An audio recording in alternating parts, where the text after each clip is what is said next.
ఆదిలాబాద్ జిల్లాలో తెల్ల బంగారం కొనుగోళ్లకు దాదాపు ముహూర్తం ఖరారైనట్లుగా తెలుస్తోంది. మరో 2-3 రోజుల్లో పత్తి కొనుగోళ్లను ప్రారంభించే అవకాశం కనిపిస్తోంది. ఇందుకు సంబంధించిన ఏర్పాట్లలో మార్కెటింగ్ అధికారులు నిమగ్నమయ్యారు.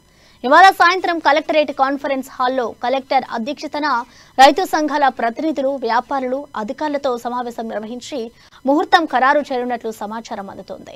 జిల్లాలో ఈ సంవత్సరం ఖరీఫ్ సీజన్లో 3,70,000 ఎకరాల్లో పత్తి సాగైంది. అధిక వర్షాల మూలంగా వందల ఎకరాల్లో పంట దెబ్బతింది. పలు మండలాల్లో ఇప్పటికీ పూత ఖాతా దశలోనే ఉంది. అయితే ఈ ఏడాది పత్తి క్వింటాలకు మద్దతు ధర 6,380 రూపాయలు నిర్ణయించగా అంతర్జాతీయ మార్కెట్లో బేల్ ధర పెరగడంతో మద్దతు ధరకు మించి కొనుగోలు చేసే అవకాశం ఉంది. వరంగల్ జిల్లాలో ప్రస్తుతం క్వింటాల్ ధర 8,200 రూపాయలు పలుకుతుండగా ఇక్కడ కూడా అదే విధంగా ఉండే అవకాశం ఉందని మార్కెటింగ్ అధికారులు అభిప్రాయం వ్యక్తం చేస్తున్నారు. మొత్తానికి ఇవాళ సాయంత్రం పత్తి మద్దతు ధర కొనుగోలు ఎప్పటి నుంచి ప్రారంభం అవుతుందనే విషయంపై స్పష్టత రానుంది.